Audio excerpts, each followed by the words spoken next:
Hi, everyone. My name is Andrea Trudeau, and I'm really excited to be here with all of you today for the Emergency Home Learning Summit. Today, my session is called Leading from the Heart in a School Library.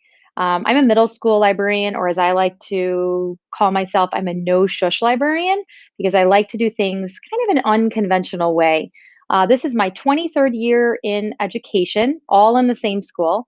Most of those years were spent in the classroom, and this is my sixth year in the library. And I keep thinking this is certainly the one year that I'm probably never going to forget, given everything that we are facing right now. I'm also a National Board Certified teacher in English Language Arts, and I am a current doctoral student at Northern Illinois University in instructional technology with kind of a focus on virtual reality. Today, for my slide deck, I wanted to make sure you had access to all my slides. So if you look at the bottom here on the slide, there is a shortened URL. So if you go to bit.ly/HLSOCT20, that will take you to my slide deck. You are welcome to save it, share it, do whatever you'd like with it. It's loaded with some links along the way that hopefully will help you as you navigate these difficult times. So let's get started. I want to start by just asking you to kind of think a moment about the idea of a library. When you hear the word library, what word comes to mind? I ask this of my sixth grade students every year because, as I said, I have a very unconventional no shush library, and I want to know what they think of libraries coming right into our school as new students to Allen B. Shepherd Middle School. Interestingly enough, they say that it's very quiet. They say that it's just about reading. They say that it's about research. They'll say that librarians wear glasses and that librarians can be kind of mean and want everyone to be quiet. They also mentioned that, I should have a bun with a pencil in my hair. And I always joke and say that they got the wrong lady for the job because this is not how I see libraries or librarianship, especially today. What's amazing is when I ask kids each year to answer this question for me, once they've gotten to know this space and gotten to know me, and I create a word cloud out of their answers, this is what I get. And you can see here the word that really stands out is the word fun. Our library is really fun. It's this amazing, active, awesome learning space. And so you see here that it's fun. They mention it's cool, that it's amazing, that they learn, they can relax, it's innovative, it's bright.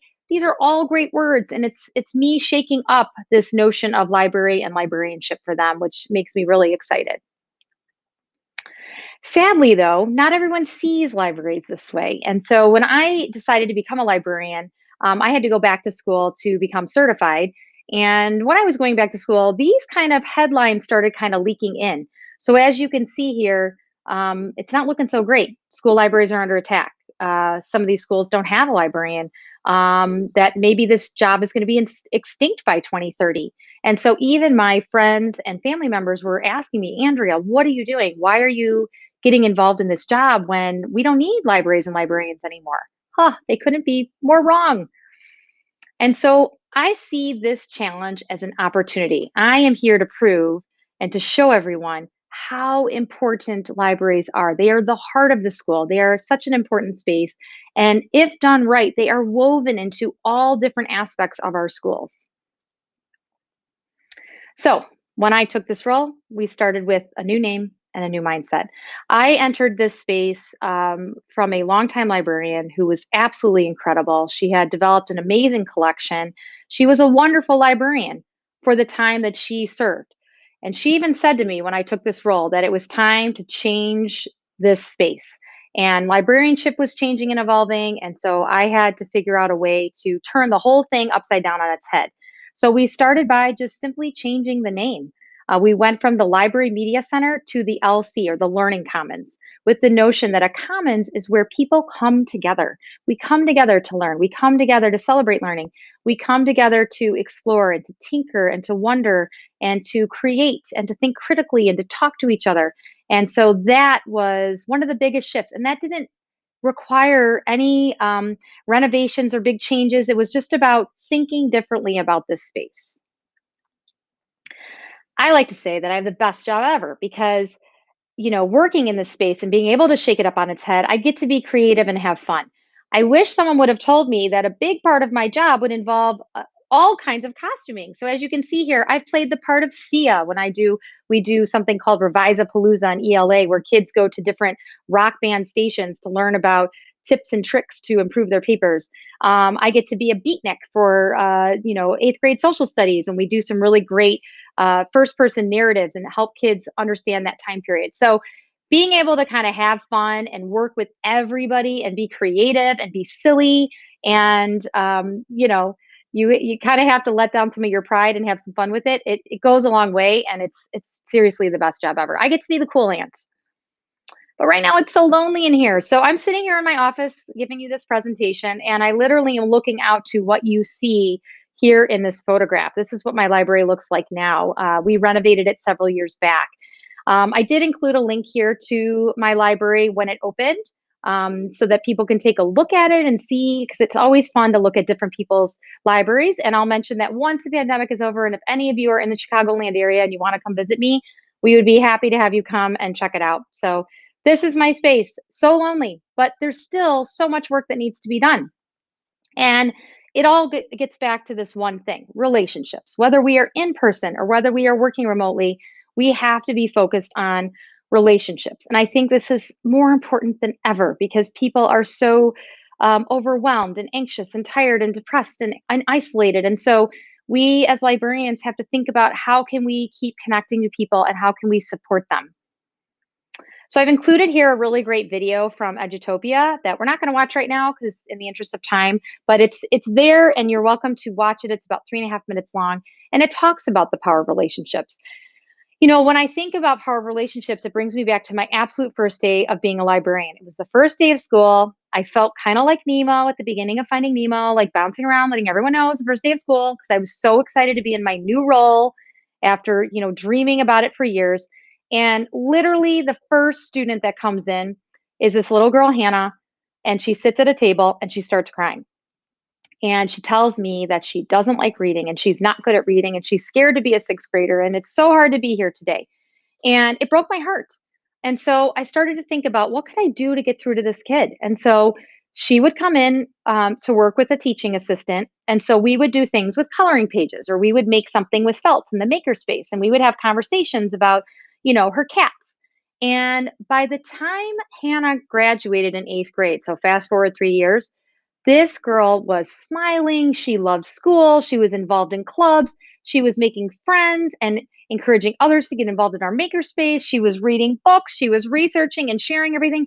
She completely transformed.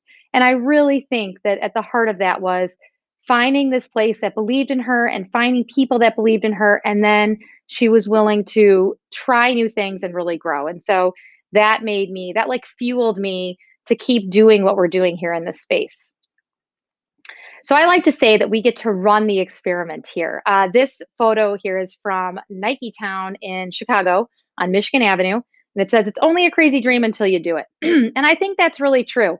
I really like to I like to try things that are totally wackadoo and creative and innovative and trailblazing, because why not? I don't like to do things the same way. So I always say to people, let's run the experiment, or let's use the library as this learning playground. So sometimes I'll see a really amazing idea and I will go pitch it to a teacher, and I'll agree to partner with them or to lead it with them, or lead it for them so that we can try something new. Sometimes they'll come to me and say, hey, can we try this crazy idea? And we do it. And sometimes it doesn't work, and that's okay because we learn from it. And I will say, more often than not, our crazy ideas end up being our best ideas. So I really challenge you to think about maybe some things that you could try differently, turn things on their head, give it a go. And I think, especially now as we're doing things differently because of this pandemic, let's run the experiment and try something a little bit different.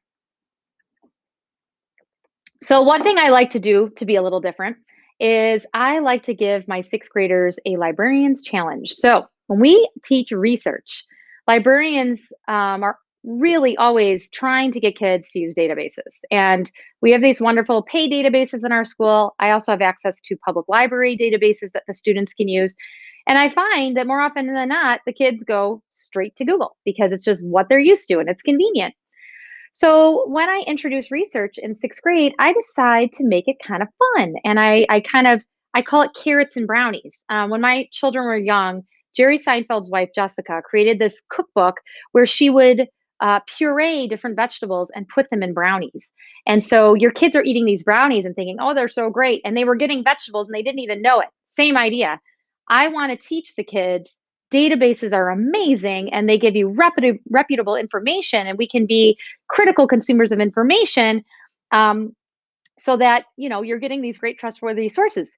But what I'm always up against is I've got Google here. And so what I do with the kids is, the kids will always say to me, oh, we love Google. And I'll say, okay, you have your Google. I'm going to take the databases. We're going to try a challenge. I'm going to put a question on the board. We're going to see who can find a reputable source first and provide a correctly cited MLA or APA citation.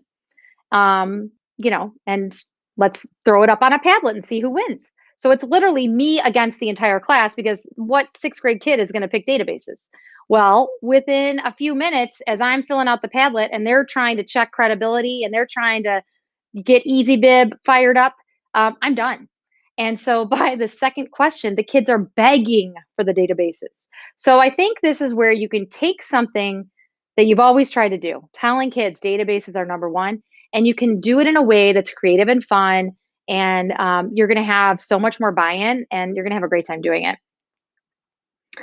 I also like to do fun displays that promote reading. So another way to kind of connect to kids and connect to the space is through different kinds of displays. So this one is hashtag bookface. I cannot take credit for this. This was something that I saw on Instagram and was kind of all the rage when I first started in the library several years back. So I challenge students and staff members to find a book with a face on it and then to position it in a way that it looks like it's their own face. And, the more you can get into it, the better. So I love that actually is our assistant superintendent flexing over there. And that was my previous assistant who's got the branch. And so just kind of making that creative and fun. And those are great ways to promote reading. You can put these on social media, you can put them on digital displays, you can print them and put them on a bulletin board. I also love the idea of bringing people together. So we really love something called Stick Together. And Stick Together began with these paper posters with these little stickers. And so our first poster was our Shepherd Spartan, our mascot over there. And so it's this big paper poster. It comes with all these little sticker squares, and the colors coordinate with letters that are on the poster. And the cool thing is you have no idea what this thing is going to be, because it's just this big blank slate with all these little squares and letters. And as it starts to fill in, kids love to guess, like, what's this going to be? And as you can see in the picture there, we get all kinds of kids coming in and they can't wait to do this. And so we often offer this up before school, during our lunch periods, when we let kids come in with passes, or after school, and they love it. And I have found that a lot of students who are not kind of regulars in the library would race in just to do the stick together poster. So kind of fun. Now that everything is virtual, Stick Together has made these virtual Stick Together posters, which is, I think, super cool. So on the left there, you'll see the Statue of Liberty, and you can use the code virtual for a free virtual poster. What that does is it provides you a link.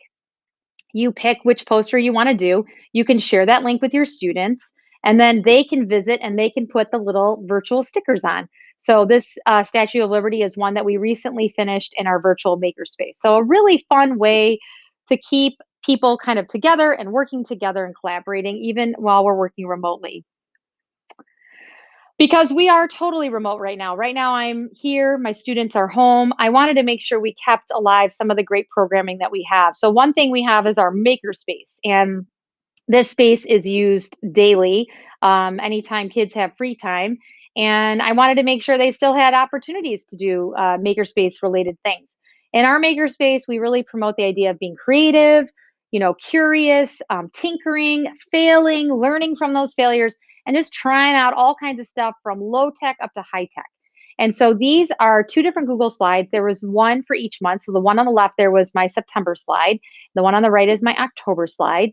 And when you go to any of these little objects on the screen and you click on them, it would take the students to different sites. So, for example, we have Breakout EDU. If you've not done that, it's amazing. And they have some free virtual games.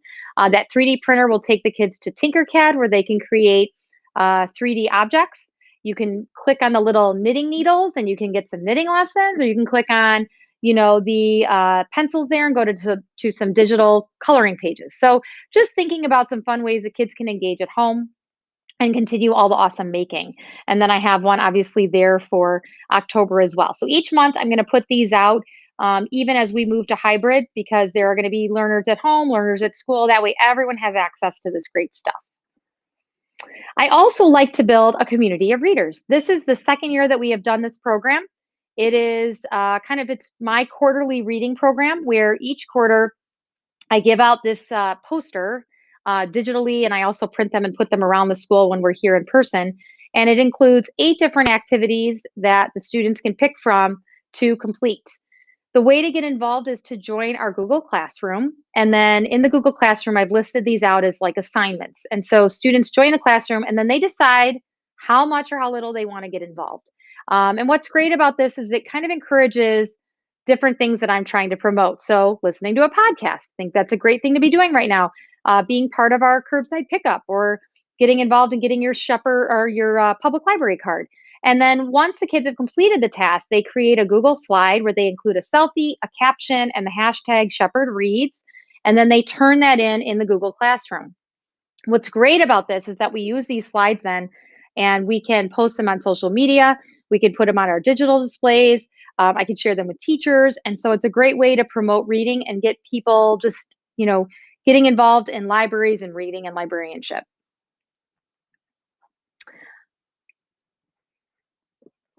I also want you to think about curbside pickup. So, a lot of libraries are doing curbside book pickup right now. And I really think that that's amazing. But I also think about how this is like a lifeline to my students. So, if you have not read the book, Power of Moments by the Heath Brothers, I highly recommend it because it will make you think differently about these opportunities that come to us. And sometimes they're brief. And we can seize them, some really magical things can happen. So I keep thinking about that in regards to book pickup. This is my lifeline to students right now who are at home. What can I do to show them that I am still here and that I care, and I'm thinking about them? So we have written notes. We've included scratch and sniff bookmarks. We've included different activity sheets that we wrap around the books with their names on the outside. So things like Sudoku, or in this case, extreme dot to dot.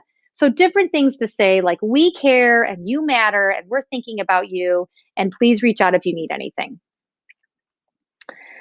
I also have really struggled with this notion of reader's advisory, because normally I would have students here in the library and I would do a quick book talk and it would be amazing. And then the books would be flying off the shelves. Well, I can't do that right now. And so we've been doing book slides at both of our middle school libraries here in the district, where we create a single Google slide. We have a kind of a fun background, and then we pick a single book or several books that kind of fit a theme. And when the students click on the book in this interactive slide, it takes them to our online catalog where they can place a hold. They also can click on the book trailer and watch that to get a little more information. So this one is for an I Survived graphic novel. Here's another one for Chicagoland author Lindsay Curry for Scritch Scratch. And so what I have found is anytime that I put these up and I send these out, and I send them out a couple times a week, these books immediately go on hold. So kids are looking at these, kids are interested. They want to know, what's the cool new book in the library, and this is a great way to kind of highlight those books. Kind of going back to that notion of power of moments, I keep thinking about how students are picking up some of these books because they need some help. A student may pick up a book about bullying or eating disorders or cutting or suicide because maybe they're thinking about that, or maybe they're worried about someone who's thinking about that or struggling with that. And so when they're home, they don't have connections necessarily in person to all these people anymore. They're home with the people that they live with. Those people may not be the people they're comfortable sharing concerns with. And so, because they're not coming to school and they've lost that connection in person with adults, I want to throw them a lifeline. And so I've created these book plates where I've found these book plate labels on Amazon. And I created these book plates using a tool called Canva, which is like my go to for any kind of visual work. And side note, if you use Canva, check out Canva for Education, because if you sign up as a teacher, they offer up some really great additional graphics for free. So I use Canva to create these book plates. And then I've taken these book plates, put them into a template, and I print them out. These book plates were created with information for different kind of self-help places. So, on the one you see featured there is the National Suicide Prevention Lifeline. So it includes a phone number, it might include a QR code to get to a website. It gives them information. So when they're home and they need that and they don't know who to talk to or where to turn, it's right there for them. And I'm hoping that that is going to help some kids while they are at home and kind of on their own. So the way these look is when the kids open up the book plate is right inside. So you really can't miss it. And my hope is that this is going to really make a difference. I also like to kind of have fun with books. So recently in sixth grade English language arts, they've been reading a bunch of short stories and books. And one of their short stories they read is Flowers and Freckle Cream. And I was thinking recently when I was, processing a bunch of books with my assistant, how certain songs were coming to mind as I was like holding books. And I'm like, oh my gosh, this would be so much fun. We always talk about like food and wine pairings. Why don't we try that a little differently and do a little twist on that and say book and music pairings? So I challenged these sixth grade ELA students to figure out which song best complements the story Flowers and Freckle Cream. So we played a little clip of Pocket Full of Sunshine by Natasha Bedingfield. We did a little old school She's a Rainbow from Rolling Stones. We did a clip from Just the Way You Are by Bruno's Mars. So about a minute of each. And then I created a poll everywhere poll where the kids can log in and quickly select which one they think is best. And by the way, if you were wondering, it was Just the Way You Are by Bruno Mars. It was won by a landslide.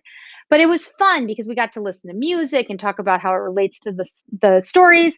And then even better, they just finished the book Ghost by Jason Reynolds. And so I said to them, email me and send what you think would be a great song to complement that book. So it just starts those really great conversations about books, even though we're virtual. One thing that I love about our library programming is something called First Fridays Open Mic. So we host this during lunch periods on the first Friday of the month. And what happens is students sign up on the Wednesday before that first Friday, and they sign up to play instruments or sing or share some artwork. Or we even had a student that is really amazing with insects and had a whole insect collection to share with us. So having all these great talents showcased each month on that first Friday. It's done in a very safe setting, kind of cafe style setting. We are very positive and focused. So we put the phones away and we focus in and we are super supportive of our performers. I love it because before First Fridays, the only place that kids could showcase their talent was through our talent show in the spring. And then through some of the concerts that we have throughout the year. So this is kind of like a very casual, low key, positive outlet for kids. Now, when we went virtual, I was devastated to lose this. And I thought, how could we keep this going? How can the show go on? And so we created First Friday's Open Mic virtual version using Padlet. And so what happens is the week before our first Friday, kids can post their videos and it becomes a really great warehouse of all these great videos that everyone can look at. And then you'll notice there you can click on a heart and support the performers. So again, a wonderful place for kids to showcase their talent. And what's cool is now that we're virtual, we've had some kids get like their pets involved or their family involved. So there's like a whole layer of fun that we wouldn't have if we were doing this during the school year. So I'm so excited that this is continuing. And this is just another example of is, yes, it's a challenge. We lost First Friday's Open Mic, but it's an opportunity. Let's just do it virtually and maybe we can have some other people get involved. So it's just changing that whole mindset. I also want to mention that I could not do what I do without a public library partner. So these are three lovely librarians that join me each year when we have our open house where we promote their programming and we promote library card renewals or signups. And the woman on the right there is Miss Carrie Henry, who's the outreach director at Deerfield Public Library. And so I work very closely with her throughout the year, whether we are in person or virtual. And especially as we turned virtual and everything was flipped on its head and we were doing things so differently and we were unsure how to do them. She's been such a great partner for me because we can share ideas and bounce ideas off of each other. So we email each other, we text each other, we have Zoom calls, and she's working to support the work that I'm doing here. I'm helping her give feedback for what she's doing there and promoting her work as well. And so we absolutely could not do what we do without our public library. So if you're not partnering with your public library, that is a really amazing untapped opportunity that you may have right before you. I kind of want to sort of wrap things up here, and I want to mention, I mentioned early on that we want to run the experiment. We want to be kind of trying these crazy things, creating this sort of learning playground in our libraries, but we also want to create a culture of yes.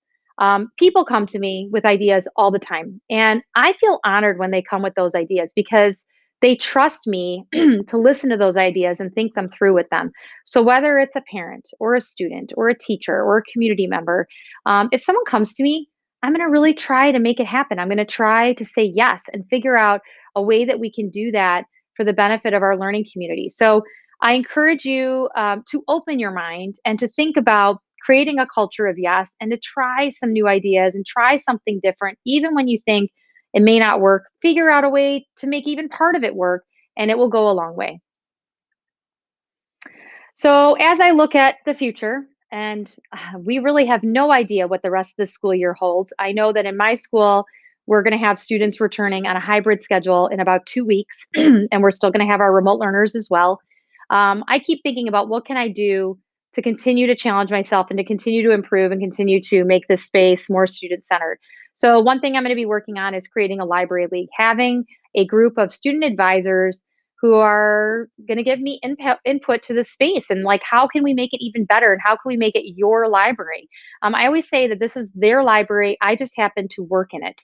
So in my fiction section we are genrefied, and I have a science fiction section and a fantasy section and an adventure section. I'd love to have kids be in charge of those sections. They can do book displays, they can help me put the books away, they can help me figure out what new titles we need to have or what books need replacing. So giving the kids more ownership in the space, I think, can go a long way. I also want to work on developing a human library. This is something that many public librarians have been doing, where you can like check out a person.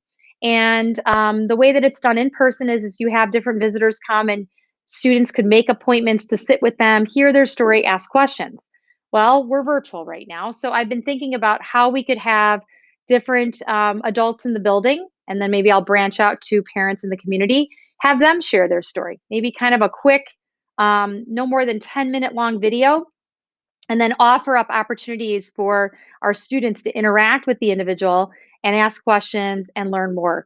I think the more that we can open our eyes to other people's stories and lives and the world around us, the more understanding and empathetic we are going to be. And I think the human library is going to break down some of those barriers and really open people's eyes. I also want to be doing some more community collaborations in our makerspace. So we have our virtual makerspace. We have great videos, but how cool would it be to have a parent come in a Zoom session with me and teach everybody how to knit? I mean, something like that. Or maybe someone come in and talk about how to use Raspberry Pi. So I would love to get more community partnerships so that we can tap into some of our experts in the area. And it's just someone else that's connected to our learning community. As a librarian, I just want to keep the good vibes flowing. And I really recommend this to any educator, whether you're an administrator, an educator, a librarian. It is so important more than ever that we find our people. Find someone who supports you and will be that critical friend when you need that critical friend, but will be there for you and to help lift you up. I think more than ever we need that. This is such an exhausting time. It is so challenging in so many ways. And to just have those people makes a difference. And even though we can't spend time and sit with them side by side, to be able to send them a quick text or to do a quick Zoom call, it fills your cup. And I think it's important to have those people.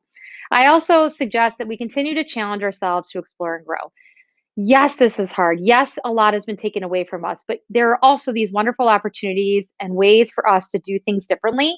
And so think about what those are, and maybe something will come to you that is so new that you never thought of it before because you're in this particular situation. And hopefully some of those ideas we can carry with us when the pandemic is over to continue to improve our libraries and our schools. I also think it's really important to build your professional learning network. As a librarian, I feel pretty lonely. It's hard. I'm the only one in my school in this role, and to have other people that can relate and I can rely on and talk to and problem solve with, is huge. We're likened to islands or silos a lot of times. And so I think one way that I've built my PLN is through Voxer and Twitter. Voxer is a free app that has, it's like a walkie talkie app. You can text, voice message, send images to another person. And so I have several elementary librarians that I've connected with that way, and we talk on a weekly basis. And it's just so nice to have this network and this support system, even though, one of them is several states away. And just to be able to connect with her, it means a lot to me. So having that is amazing. I also think Twitter is super powerful and amazing. I get so many great ideas there. I connect with so many people there. And it's a wonderful place to advocate for yourself. So as I showed earlier in the presentation, libraries and librarians have been threatened, and many people think that they're going extinct and they're not needed when they are needed more than ever. And so, Twitter is a place to showcase what you do. Advocacy is so important. Take pictures, take videos, showcase it on Twitter. Let people see what you're doing and how indispensable you are. It will go a long way. So, I hope to see you all out on Twitter. Lastly, I just want to say stay in touch. We need each other more than ever. I would love to connect with some of you. Feel free to reach out to me. My email is here, my Twitter and Voxer handle is here. I would love to speak with you, find out what you're doing, problem solve with you, learn ideas with and from you. And so let's stay in touch. I want to end with a quote from my undergraduate university president. He said, "Go into the world and do well, but more importantly, go into the world and do good." So thank you for spending time with me today. I look forward to connecting with you again.